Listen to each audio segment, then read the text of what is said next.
Ibu, saudara-saudari yang dikasihi Tuhan, kembali kita bertemu di dalam pengajaran, yaitu di dalam Maranatha Bible Study, dengan kita akan dengar pengajaran tentang kecerdasan emosional. Mari sama-sama sebelum kita mendengarkan, bila kita siapkan hati kita dan sebelumnya kita datang kepada Tuhan, kita katakan pujian ini dengan rasa syukur kita kepada Tuhan.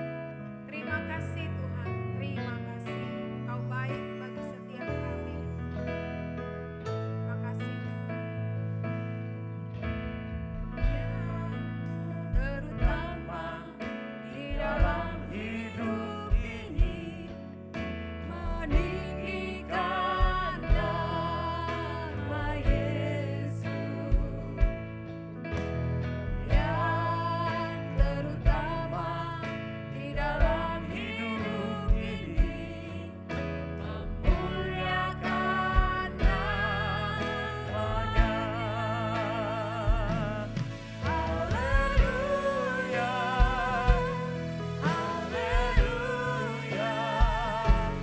saya mencintai Yesus.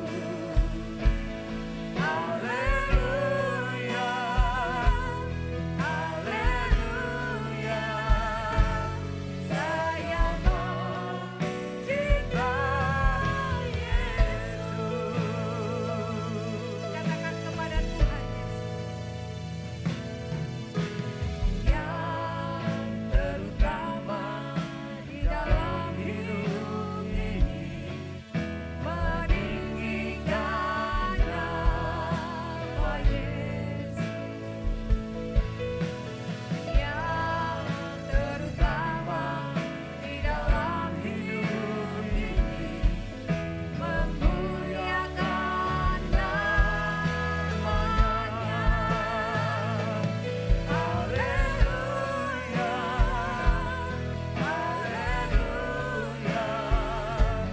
saya mencintai.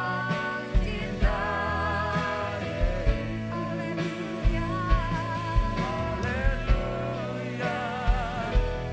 Haleluya, haleluya, saya mencintai Yesus.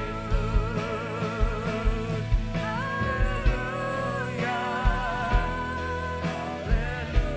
saya mencintai Yesus. Saya mencintai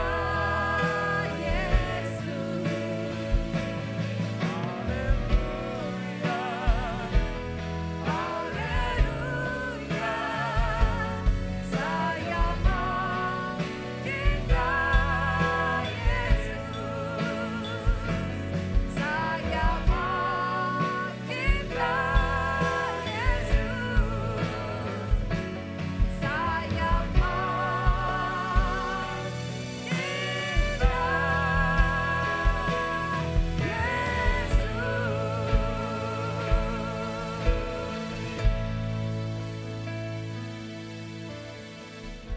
Salam saudara sekalian, kita jumpa lagi dan sangat senang jumpa dengan saudara semua. Kami percaya saudara sudah mulai menerapkan kecerdasan emosi. Nah, minggu lalu kita belajar tentang yang kedua, mengelola diri, yaitu self management. Saya hanya baca sebentar, yaitu pengendalian diri, transparan, mudah adaptasi, mudah menyesuaikan, orientasi pada prestasi, kemudian pada inisiatif, optimis, mampu mengarahkan dirinya dengan lebih sikap mental positif. Dan akibatnya saudara sekalian, emosi kita terkendali. Nah, hari ini kita mau belajar, kita masih lanjut, ya kan, mengelola diri sendiri. Sebelumnya kita akan doa. Tuhan, terima kasih, kami mau belajar untuk mengelola diri kami sehingga kami dapat mempunyai kecerdasan emosi kami. Apalagi kami yang dalam kepemimpinan diri kami, keluarga, dan yang lain. Kami mampukan pelajaran ini dan mampukan kami untuk kami melakukan apa yang Tuhan inginkan dalam hidup kami. Terima kasih Tuhan. Roh Kudus, mari menghidupkan semuanya, termasuk alat-alat, dan kami sudah siap. Kami mempersiapkan diri kami dan hati kami. Terima kasih Tuhan. Dan kalau ada di antara kami yang kurang sehat, kami mohon campur tangan Tuhan, kami lepaskan kesembuhan. Kami berdoa supaya saudara dapat sembuh dan Tuhan memberkati. Demikian juga kalau kami mempunyai masalah-masalah yang lain, kami mohon Tuhan campur tangan sehingga kami dapat mempunyai solusi yang dari Tuhan. Terima kasih Tuhan. Mari Roh Kudus, kita lanjutkan dalam nama Tuhan Yesus. Amin. Nah, saudara sekalian, kita nyambung yang minggu lalu mengelola diri sendiri. Nah, lalu saudara kita bertindak. Saudara, ini kita perlu bertindak memikirkan jangka panjang dari tindakanmu. Nah, jangan begini. Yang penting aku ngomong jebret-jebret, aku buat sekehendak aku, ya kan, sesuka-suka aku, tapi saudara tidak memikirkan akibat jangka panjang, ya kan, sebab semua tindakan saudara, perbuatan saudara, perkataan saudara dan saya itu mempunyai dampak akibat jangka pendek dan jangka panjang. Nah, saudara perlu pikirkan dulu ini, memikirkan matang-matang. Ya, saudara jangan salah kaprah. Ada lagi, ya kan, yang kami lihat, terutama anak-anak muda itu, wah kami nikah, ya kan, tidak apa-apa tadi itu. Tetapi lain keyakinan, maksud itu bukan anak Tuhan, ya kan, dia ambil ini nih. Nah, dia tidak memikirkan jangka panjang, ya kan, jangka panjangnya dia tidak pikirkan itu. Dia hanya memikirkan sekarang. Nah, jadi saudara bisa mengelola diri sendiri ini nih. Nah, kemudian saudara dapat memotivasi. Nah, ini yang penting ini. Semuanya penting tentunya. Memotivasi diri saudara sendiri dalam keadaan situasi tidak menyenangkan. Nah, ini. Nah, bagaimana saudara untuk memotivasi diri saudara dalam situasi yang tidak menyenangkan atau dalam keadaan tidak menguntungkan? Nah, saudara, disinilah kita mau belajar untuk memotivasi diri sendiri sehingga kita dapat keluar dari situasi atau keadaan yang tidak menyenangkan atau yang betul-betul kurang menyenangkan. Nah, tentunya belajar, dan saudara tentunya ada mentor di sini. Saudara perlu mentor. Jadi saudara perlu berbicara pada mentor saudara atau dalam kelompok kecil kalau bisa terbuka. Nah, kemudian saudara coba belajar lagi senantiasa memancarkan emosi positif. Emosi positif dalam keadaan apapun. Karena hidup ini saudara tahu, kita pasti mengalami yang namanya emosi negatif. Keadaan yang tidak menguntungkan. Ini yang sudah jelas. Apalagi saya tidak minta ini nih. Tiba-tiba terjadi kecelakaan. Tiba-tiba terjadi musibah. Tiba-tiba terjadi bencana alam. Nah, saudara tahu bahwa zaman ini bencana alam dan yang lain itu bisa tiba-tiba dan kita tidak tahu sebelumnya. Nah, jadi saudara coba belajar memancarkan, maksud itu di sekitar kita bisa melihat saudara mempunyai emosi positif. Jangan begini, ada situasi yang tidak baik, dia langsung masuk kepada minuman keras, ya kan, dia mabuk-mabuk, ya kan. Juga ada dia yang kepada narkoba, ya kan, lalu yang lain-lain, lalu dia jual dirinya, ya kan, dan sebagainya. Nah, saudara, ini emosinya negatif. Nah, dia tidak memikirkan jangka panjang, ya kan, tadi dia hanya pelarian sementara. Kalau saudara masih ingat, ada pendeta kita di sidang jemaat Allah itu, dia suami istri, memang Tuhan panggil dia untuk ke Kongo. Nah, saya dengar singkat, di Kongo anaknya meninggal. Kemudian dia punya anak lagi, dan juga dia waktu ke Kongo itu pun tidak bisa masuk ke kampung di Kongo itu karena dia adalah orang bule. Saudara, saya dengar singkat, istrinya juga meninggal. Nah, sedangkan dia ini untuk melayani Tuhan, dan Tuhan minta dia memberitakan Injil di Kongo, di desa itu. Nah, kalau saudara seperti ini bisa kecewa tak ini? Nah, saya jawab, pendeta itu dia kecewa berat.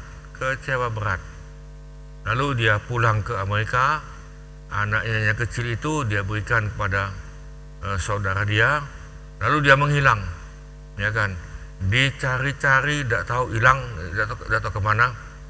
Nah, ini sudah jalan sekian puluh tahun, ternyata anaknya tadi itu sudah berkeluarga. Lalu di sana itu kan dia hanya dibantu, ada seorang remaja laki-laki yang belajar bahasa Inggris, kemudian dialah yang berikan makanan. Nah, remaja inilah yang dia beritakan firman Tuhan. Jadi dia tahu ini nih. Nah, ketika sudah sekian tahun, saudara, pendeta tadi itu pulang. Nah, saya dengar singkat ini nih, yang remaja tadi itu sudah sekian puluh tahun, ternyata dia adalah pendeta sidang jemaat Allah yang pertama kali yang ada di Kongo, ya kan. Jadi, nah, lalu waktu ada rapat GSJA di Amerika itu, dia ini hadir, itu bapak ini yang di Kongo ini, dia hadir. Lalu dia tanya, tahu tak bapak pendeta ini? Semua tidak tahu. Nah, dengan singkat, GSJA di Amerika itu dia mencari, melacak sampai GSJA yang lain. Akhirnya ketemulah di GSJA, kalau saya tidak salah itu di Sweden itu, di Sweden. Lalu ketemu dengan pendeta itu. Pendeta itu sudah umurnya sudah lanjut, ya kan, sudah tua. Lalu dengan pendeta itu ternyata dia kecewa berat. Sekian puluh tahun dia kecewa berat. Jadi dia tidak mau melayani lagi, dia tidak mau ada hubungan dengan gereja, dia tidak mau hubungan dengan pendeta atau apapun. Jadi dia hanya minum-minum, ya kan, narkoba dan lain-lain, dan dia akhirnya menjadi gelandangan itu di sana. Hidupnya tidak ada pengharapan. Akhirnya ketemu sama pemuda atau bapak dari Kongo itu. Bapak dari Kongo itu kasih tahu, Pak pendeta, masih ingat ketika bapak dulu, saya waktu itu masih remaja, saya belikan bapak telur, saya belikan bapak ayam, yang lain. Bapak lah yang ngajar saya bahasa Inggris, bapak lah yang ngajarkan saya Injil, bapaknya beritakan tentang Yesus kepada saya. Karena bapak tidak bisa ke kampung saya, tidak bisa, karena mereka melarang. Nah, ketika bapak sudah tidak ada lagi, bapak tahu apa yang terjadi. Saya beritakan Injil kepada kampung saya. Dan apa yang terjadi, Pak? Ya kan, saya doakan yang sakit sembuh, yang lain. Pak, Bapak tahu enggak di kampung saya tadi tuh semuanya, hampir semuanya terima Tuhan Yesus. Bapak tahu enggak Pak, kami jadikan murid, kami pergi juga ke kampung-kampung lain. Bapak tahu enggak Pak ini nih? Bapak tahu enggak Pak, saya sekarang ini adalah Ketua Umum GCA Kongo. Di bawah saya ini ada 40.000 jemaat. 40.000 jemaat Pak. Saudara, itu hasil daripada pelayanan Bapak Pendeta itu. Nah, jadi saudara, Bapak Pendeta itu sudah sekian puluh tahun menghabiskan waktunya dengan sia-sia, dengan kepahitan, dengan kekecewaan, dan dengan dendam. Nah, untung dia belum mati, jadi sudah dilayani, dia ketemu sama anaknya juga, anaknya perempuan, dan dilayani dengan singkat, dan akhirnya pendeta itu terima Tuhan Yesus lagi. Dia menerima Tuhan Yesus lagi, dan beberapa bulan kemudian Bapak Pendeta itu dipanggil Tuhan. Saudara, coba belajar mengelola diri sendiri. Coba belajar ini. Jangan ikuti kekecewaan, ikuti emosi, ikuti dendam lagi, marah lagi, dan lain. Coba belajar ini. Nanti saudara nyesal. Nah, saudara belajar lagi mandiri dan dapat diandalkan, bahkan dalam situasi yang kritis sekalipun. Kita kadang-kadang menghadapi masalah kan yang tidak enak, ya kan? Kadang-kadang kita mengalami situasi kritis. Nah, saudara coba belajar. Nah, tentunya di sini saya jawab lagi, saudara belajar. Nah, dalam belajar tadi itu sudah biasa kalau saudara, pengalaman saya adalah banyak gagal, tidak apa-apa, ya kan, tidak apa-apa. Saudara tekun saja, bersekutu sama Tuhan, tekun saja semakin intim dengan Tuhan, tekun aja, tekun saja dalam keadaan apapun.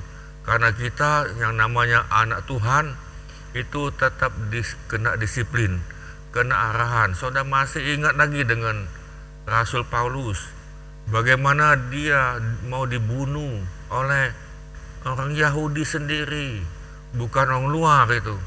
Di dalam dia, ya kan, mau dibunuh, ya tadi. Karena apa? Iri tadi itu, musuhnya banyak, ya tadi. Padahal Rasul Paulus tidak mencari keuntungan, apa dia ngambil uang untuk dirinya sendiri, apa dia korupsi, juga tidak, dia tidak buat apa-apa. Tapi saudara, ini kalau saudara ngalami seperti ini, saudara perhatikan baik-baik. Memang kadang-kadang memang Tuhan izinkan masuk ke dalam sebuah kritis, tapi saudara jangan takut. Apa kata Yesus? Aku beserta dengan kamu senantiasa sampai kepada kesudahan alam.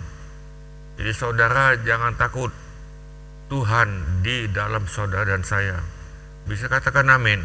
Nah, saudara, kita masuk yang berikut, yang ketiga. Yang ketiga adalah saudara coba belajar kesadaran sosial. Apa itu kesadaran sosial tadi? Apa tadi? Nah, coba kita lihat itu. Saudara, di dalam sosial itu lingkungan. Dalam lingkungan, saudara coba belajar mengambil inspiratif. Ada sesuatu ini nih. Ada sesuatu di dalam lingkungan. Saudara, kita lingkungan di dalam kalangan keluargamu, dalam keluarga besar, lingkungan dalam suku, lingkungan di kampung kali kan, atau dalam gereja, atau dalam kantor, atau apapun. Nah, lihat di sini ada sesuatu yang perlu saudara pikirkan secara inisiatif, dan kemudian saudara coba belajar mempengaruhi. Coba kita belajar mempengaruhi mereka ini nih. Tentunya pengaruh dengan positif, bukan gini kita mempengaruhi mereka tadi dengan kata-kata negatif, dengan gosip. Nah, bukan itu bukan itu. Tapi kita membangun, ya kan, saudara. Kita kalau sudah membangun orang lain. Apa yang saudara tabur, saudara tuai. Maka itu kita perlu membangun orang lain supaya saudara sendiri terbangun. Dan kita mau mempengaruhi mereka untuk mereka berjalan benar dan mereka bisa terima Tuhan. Nah, saudara akan tuai. Saudara akan tuai ini nih. Dan saudara coba belajar lagi ini nih. Orientasi melayani. Jadi saya beri contoh ini nih. Saudara kerja, ya kan, kerja. Mungkin di perusahaan atau apa, atau dalam gereja atau apa. Saudara tujuannya adalah memperluas kerajaan Allah. Jadi ketika saudara kerja, tujuan pertama adalah melayani dengan memperluas kerajaan Allah, memperluas kerajaan surga itu dimanapun saudara berada. Nah, ini saudara tujuan yang pertama. Jadi saya kerja bukan untuk terutama cari duit, bukan. Saya dagang, ya kan, saudara bisa dagang. Tujuannya yang pertama adalah mencari keuntungan, itu pun bukan nomor satu. Bukan. Nomor satu adalah memperluas kerajaan Allah melalui dagangmu, ya kan, melalui dagang saudara. Demikian juga baru tadi anak saya itu dia katakan dan dia kirim foto, dia mau buka seperti rumah makan itu, ya kan. Saya bilang boleh memakan tadi, tidak jadi masalah. Lalu anaknya juga bantu dan yang lain-lain. Saya lihat itu cukup bagus. Nah, kemudian saya katakan sama dia, jangan lupa melayani dagang tadi itu. Tujuan pertama adalah memperluas kerajaan Allah di bumi, memperluas kerajaan Tuhan di bumi. Lalu yang kedua saya katakan, kamu kongsi sama Tuhan, partner sama Tuhan. Dia bilang iya Pak, ya, iya. Nah, kita partner sama Tuhan.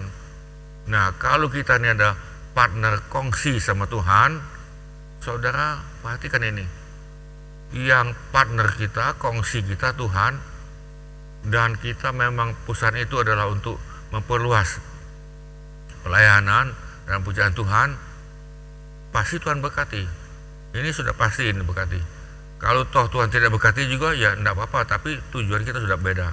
Nah, saudara coba belajar dalam masyarakat sosial, saudara teamwork itu kerjasama itu. Tetapi yang saya ingin masukkan di sini, di atas teamwork, di atas kerjasama. Nah, itulah yang namanya kolaborasi. Nah, kalau kita bisa kolaborasi, saudara, baik itu dalam rumah tangga, baik itu dalam kantor, baik itu dalam gereja atau dimanapun, bisa kolaborasi, itu luar biasa. Sebab Yesus mengatakan, kalau kamu saling mengasihi, saling membangun, dunia tahu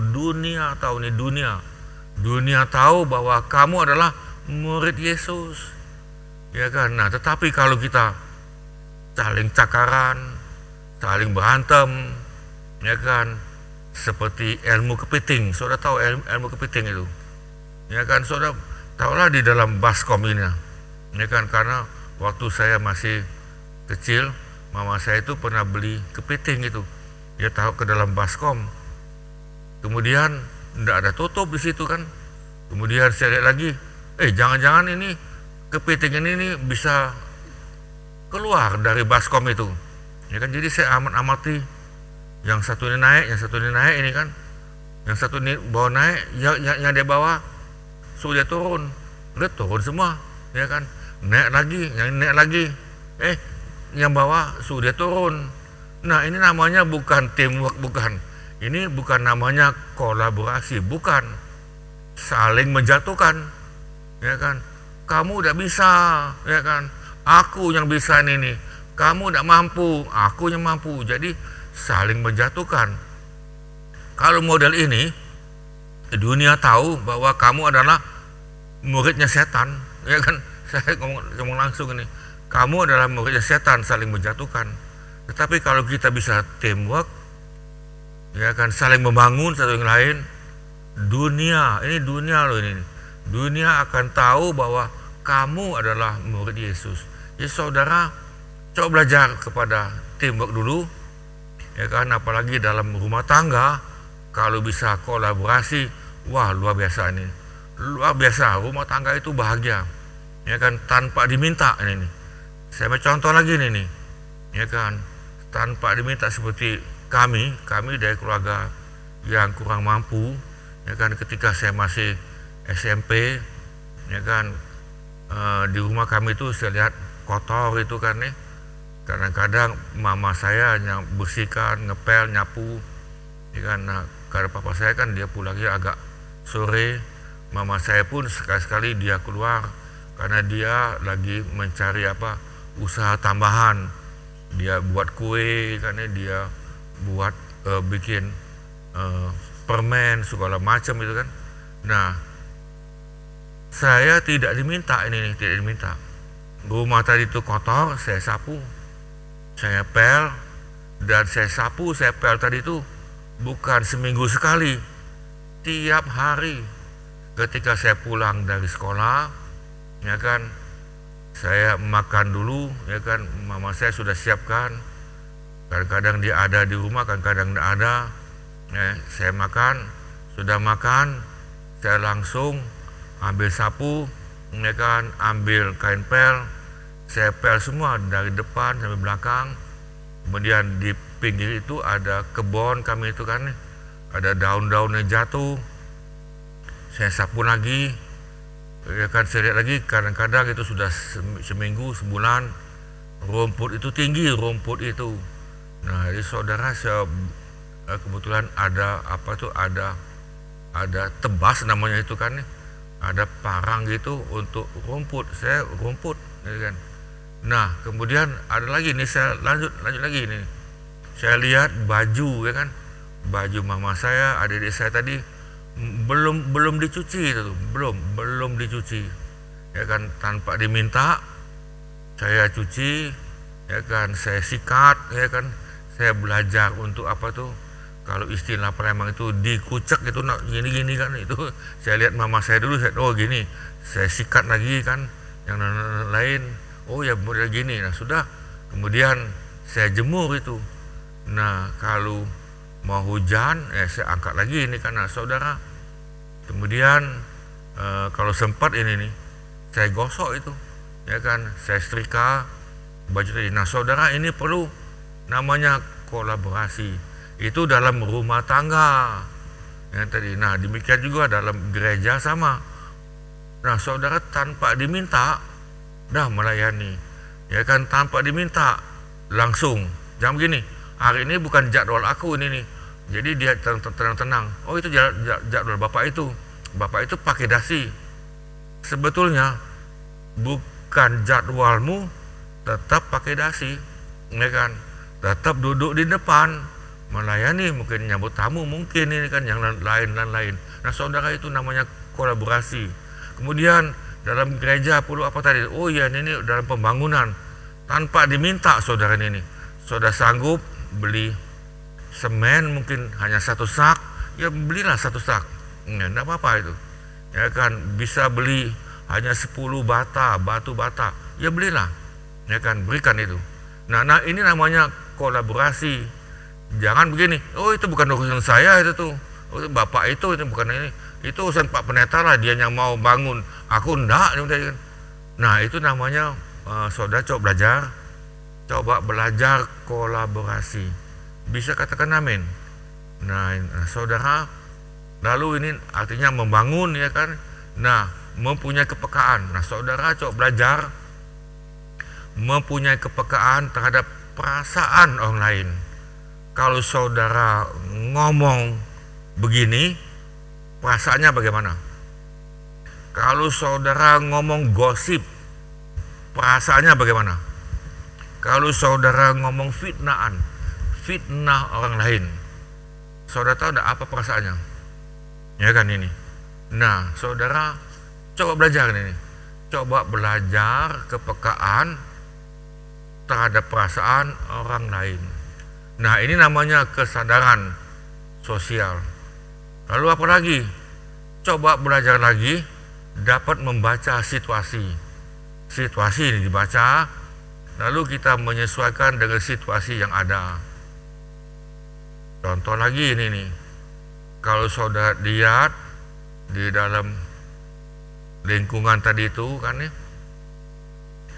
mereka rata-rata itu orang sederhana. Saudara jangan bertentengan bawa tas tadi itu dilapisi dengan emas, ya kan. Kemudian lagi apalagi segala macam ini kan jas lagi, apalagi kan jasnya segala macam itu. Sekali jalan itu dengan jas dengan lain bisa 1 M itu, 2 M itu kan, belum dasinya, belum ikat pinggangnya lagi. Nah, saudara coba belajar membaca situasi dan menyesuaikan dirinya dengan situasi yang ada. Bisa katakan amin. Kalau mereka tadi itu makannya, andai kata ini nih hanya sekedar nasi goreng, ya kita makan nasi goreng, ya kan. Saya juga disuguhi nasi goreng, ya makan. Ya begini, oh saya ini tidak biasa nih makan nasi goreng ini nih, ya kan. Jadi makan apa Pak? Oh saya biasanya makan steak lah, ini makan ini. Saudara ngaca dulu, ya kan kita belajar tadi ini nih. Nah, saudara bukan model itu. Nah, saudara coba belajar lagi bersikap mental positif.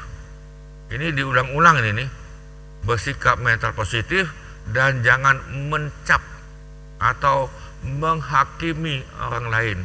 Jangan, ya kan, jangan. Begini, kalau saudara gosip, ya kan, oh ini kamu tahu ada begini-begini, saudara sebetulnya menghakimi orang lain.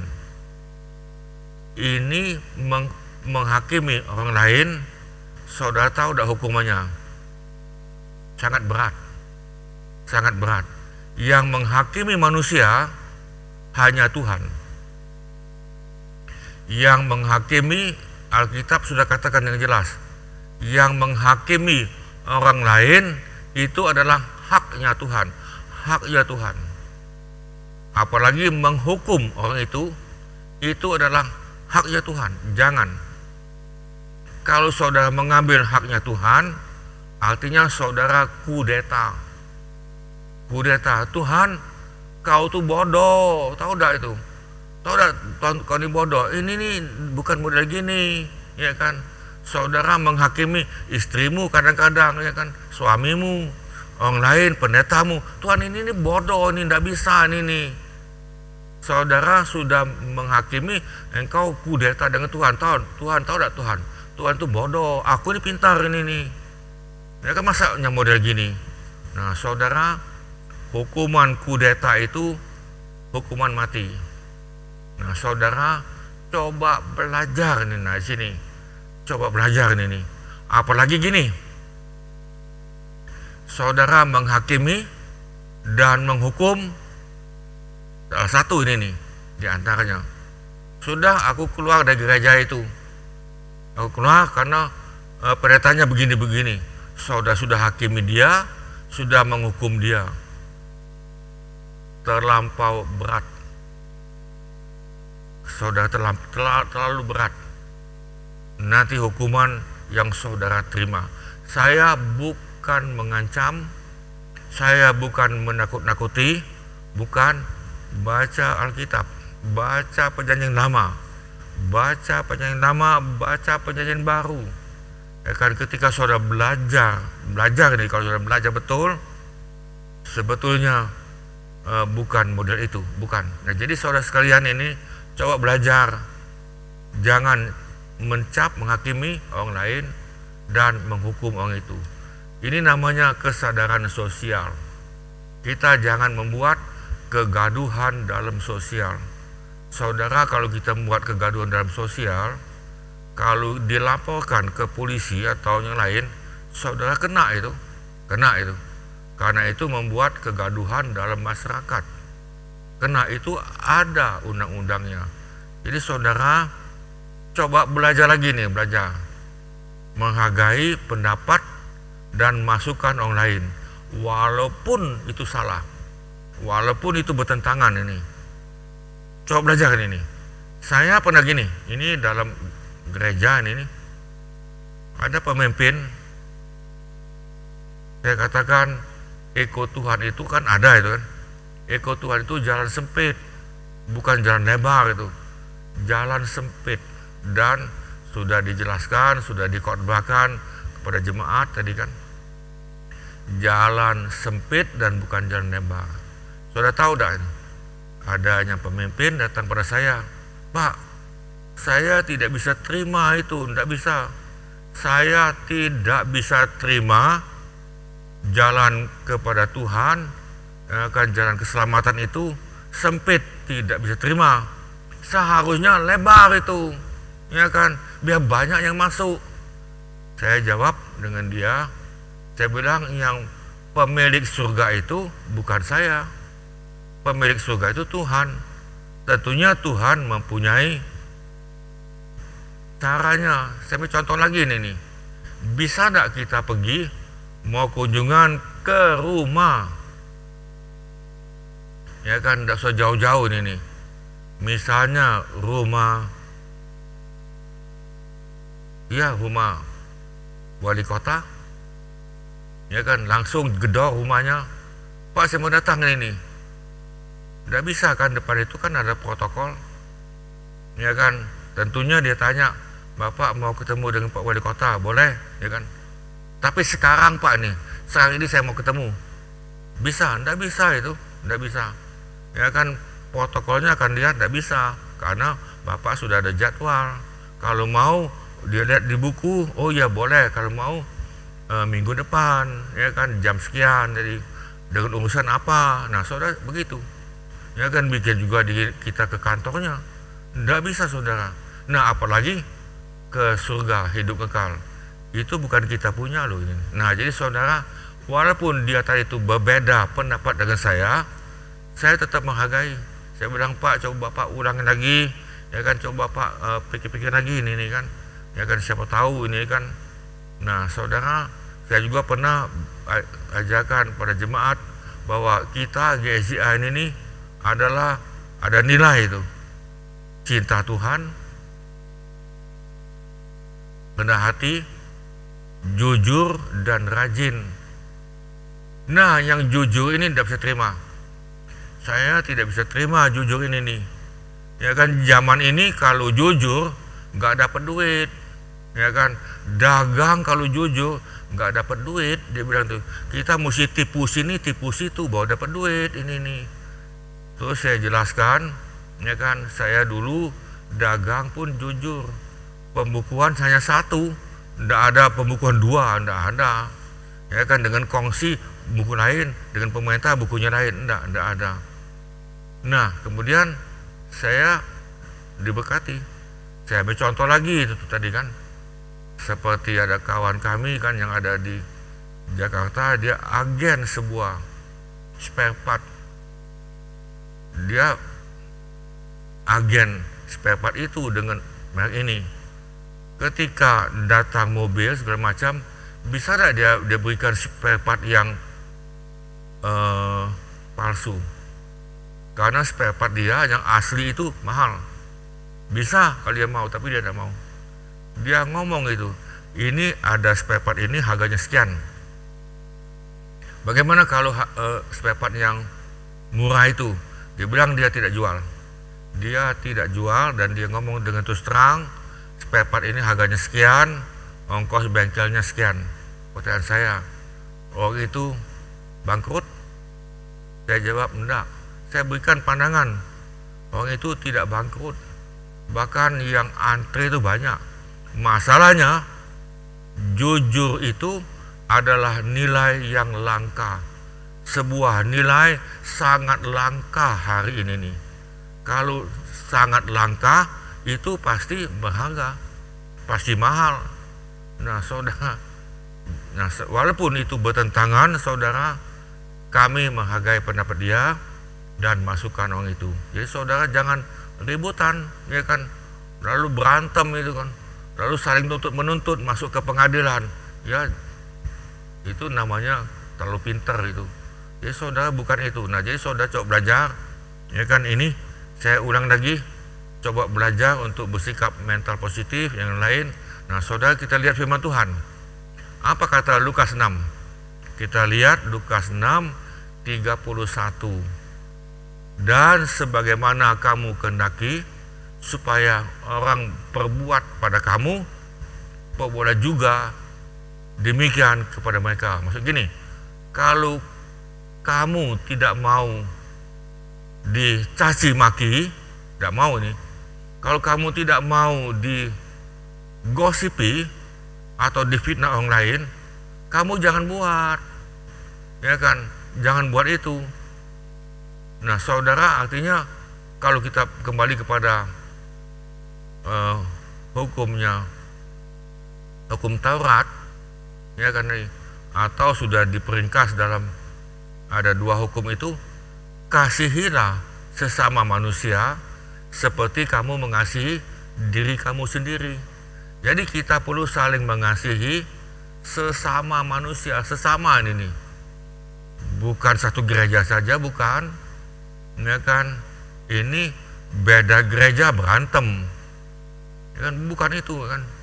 Nah, saudara, sesama manusia, ya kan, kasihilah sesama manusia sebagaimana kamu ngasih diri kamu sendiri. Nah, apa yang kamu buat, saudara, buatlah untuk seperti dirimu sendiri. Bisa katakan amin. Nah, ini namanya belajar.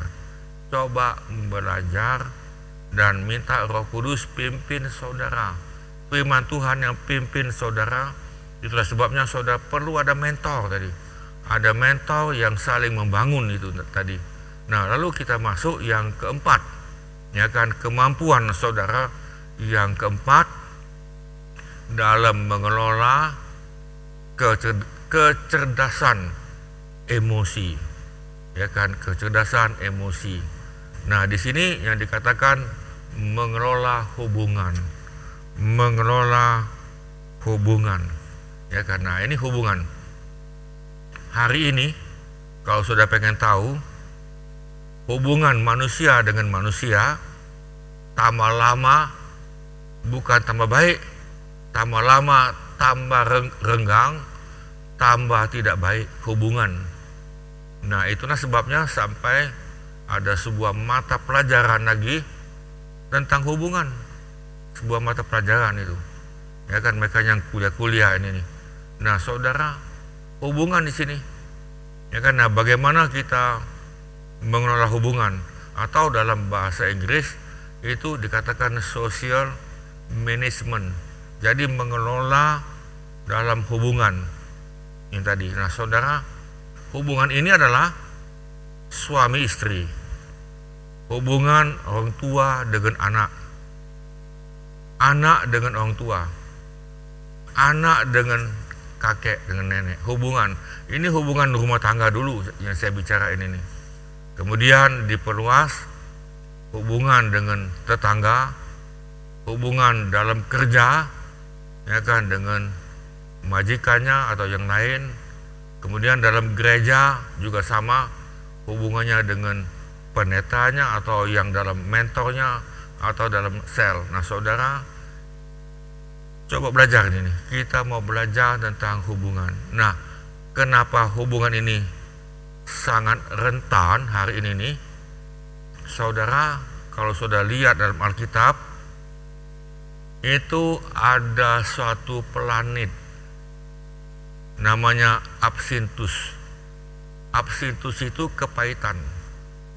Saudara bisa baca dalam kitab Wahyu itu. Nah, kemudian meteor ini nih yang namanya Absintus, dia masuk ke tanah, ke sungai, ke danau. Dan memang apa yang dikatakan dalam kitab Wahyu itu memang itu sebagian memang simbol-simbol itu, memang betul itu simbol itu. Nah, saudara, apa artinya ini?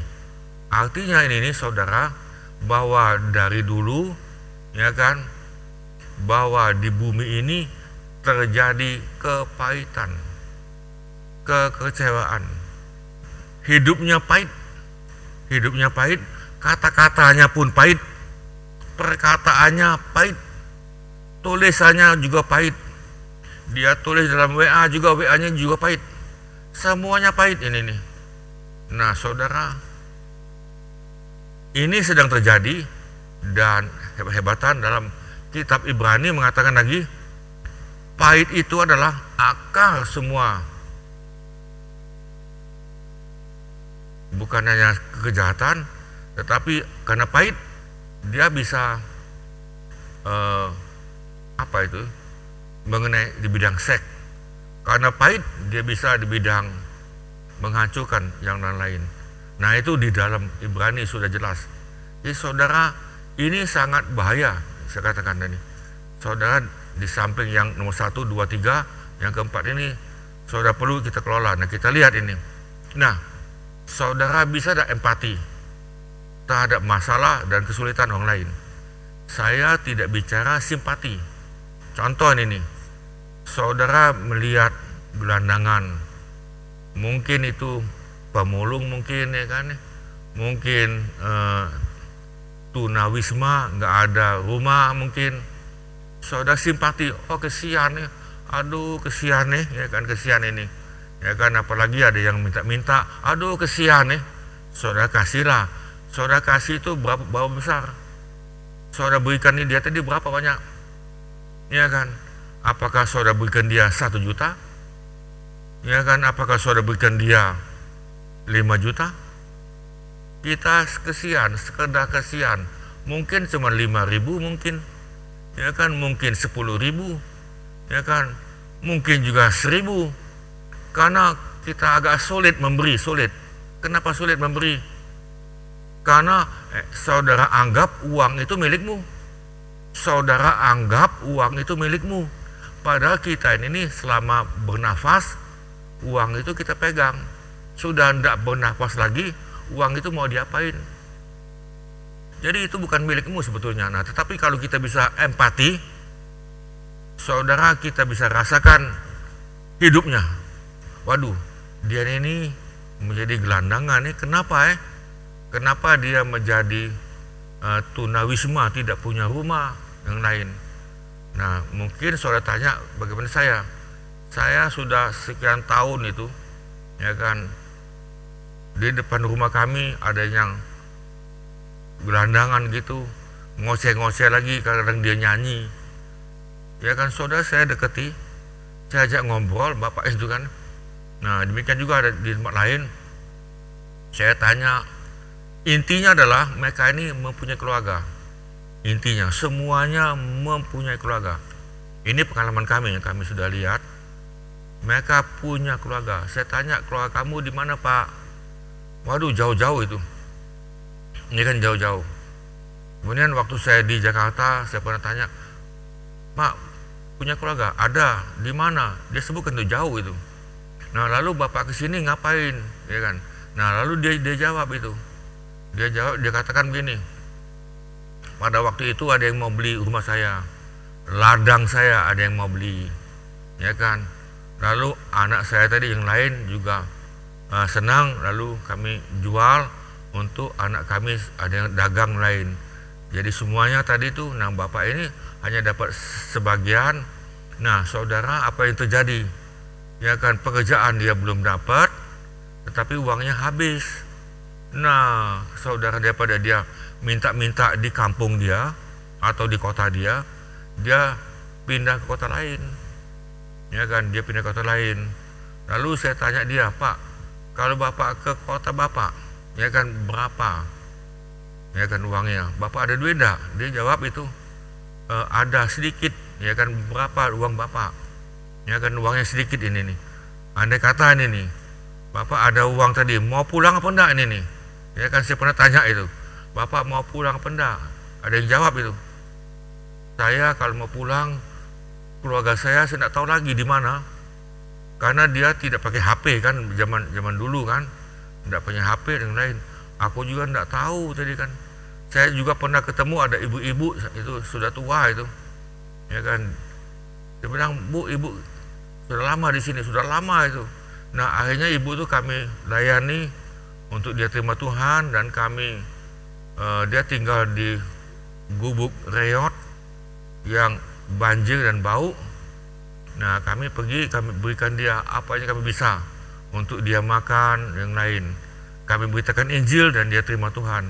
Saudara, sampai dia meninggal. Nah waktu dia meninggal, kami tidak tahu itu kan. Akhirnya mereka tetangga itu dikuburkan. Nah saudara, ini namanya empati. Empati. Ketika saudara menyakiti hati orang lain, saudara mesti punya empati. Bagaimana perasaan dia, kesulitan dia. Jangan. Saudara, coba belajar lagi kesadaran organisasi. Dalam organisasi ini saudara itu tuh ada cara organisasi, bukan sudut sini sudut situ, bukan. Saudara, ini namanya kesadaran organisasi. Saudara, nah ini lagi nih, bisa tidak mengelola konflik di dalam BPN, ya kan? Kami sering katakan, kamu kenalan, bagus, itu masa perkenalan. Lalu dilanjutkan kedua, masa honeymoon, nikah honeymoon. Nanti masuk ke masa ketiga, honey-nya terbang, tinggal moon. Yang ketiga, konflik. Dan nanti kamu suami istri itu pasti konflik. Nah, siap tidak konflik ini nih? Nah, siap tidak siap, konflik itu pasti ada. Pasti saya bilang gitu. Karena konflik, kecewa, dan yang lain itu sudah gaya hidup manusia berdosa. Nah, jadi yang bisa adalah kamu belajar mengelola. Nah, lalu saudara bisa lihat dalam BPN itu, dalam YouTube kami sudah sebutkan cara mengelola konflik, cara. Nah, saudara, kami beritahukan ini. Nah, kalau lewat konflik, saudara bisa teamwork, sudah bisa teamwork lewat kolaborasi. Nah, ketika saudara dalam kolaborasi, ada tidak konflik? Ada, ya kan? Ada itu. Walaupun sudah kolaborasi, sudah bagus, tetap ada konflik, tetap ada masalah. Hanya bedanya saudara bisa kelola, saudara berjalan di atas konflik. Bisa katakan amin? Nah, jadi saudara jangan konflik membuat saudara jatuh. Nah, sudahlah, seperti yang pendeta tadi itu kan, yang misionaris yang ke Kongo itu, dia kecewa berat itu, kecewa sama Tuhan lagi malahan, kecewa sama gereja, kecewa dengan pendeta lagi.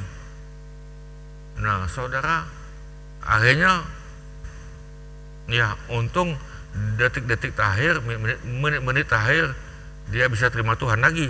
Sudah sekian puluh tahun menderita. Nah, saudara, coba dalam pelayanan ini belajar, karena kita anak Tuhan semuanya melayani. Tidak ada bos, itu nggak ada itu tuh, ya kan? Nggak ada bos, kita semua pelayan. Saya pun pelayan, saudara pelayan. Coba belajar pelayan. Pelayan itu apa? Seperti Maria, jadilah kehendak-Mu Tuhan, karena saya adalah pelayan. Di dalam bahasa Inggris itu dikatakan meat servant. Meat servant. Meat itu apa? Meat itu, kalau saya boleh ngomong dengan istilah yang dulu, itu babu, itu babu. Hari ini keren kan, hari ini asisten rumah tangga, asisten, ya kan? Dia katakan pembantu rumah tangga, tidak mau itu. Tetapi kalau kita perhatikan betul itu adalah meat servant. Servant itu pelayan. Kata Maria kepada mereka itu, hamba-Mu ini adalah meat servant, pelayan Tuhan, jongosnya Tuhan. Jadilah kehendak-Mu Tuhan, hanya jongos. Nah, saudara, dapat membangun dan membina hubungan yang langgeng dan harmonis. Nah, saudara, ini kan enak kan? Dalam rumah tanggamu, ya kan, rumah tangga saya ada hubungan yang langgeng dan harmonis. Dalam kantor harmonis, dalam gereja juga harmonis. Nah, kalau harmonis begini, bisa ribut dah ini. Ada perpecahan enggak? Tipis kemungkinan, kecuali ada Yudas Iskariot dalam itu. Nah itu kecuali, dan Tuhan izinkan ada Yudas Iskariot. Ya kan, saudara jangan takut dengan Yudas itu. Ya kan, itu masalah lain itu. Nah, saudara mampu berinteraksi dengan nyaman orang lain, kemudian dapat menjadi teman pergaulan yang menyenangkan. Menjadi, oh ya aku cari si A enak dengan dia ini, ya kan ini, ya kan. Jangan gini, dengan bapak itu, ya tidak menciptakan interaksi yang membawa selalu konflik dan masalah yang lain. Nah, saudara coba belajar, jangan kehadiranmu membawa konflik, jangan kehadiranmu membawa masalah dengan orang lain. Ini ribut ini. Itu bukan itu, saudara. So, memimpin, perhatikan baik-baik, tidak boleh dikendalikan oleh empati negatif. Pemimpin ini nih. Kita semua pemimpin, amin. Ada yang pemimpin tinggi, tengah, dan bawah. Jangan katakan pemimpin itu, wah aku mesti jadi presiden. Bukan itu, bukan. Ya kan, seperti frustrasi, kemarahan besar, kecemasan dan panik. Saudara sebagai pemimpin tidak boleh dikendalikan oleh empati negatif. Tidak boleh. Sangat pantang, tidak boleh. Tidak bisa, saudara. Contoh Yesus Tuhan, contoh lagi murid Yesus, kecuali Yudas Iskariot.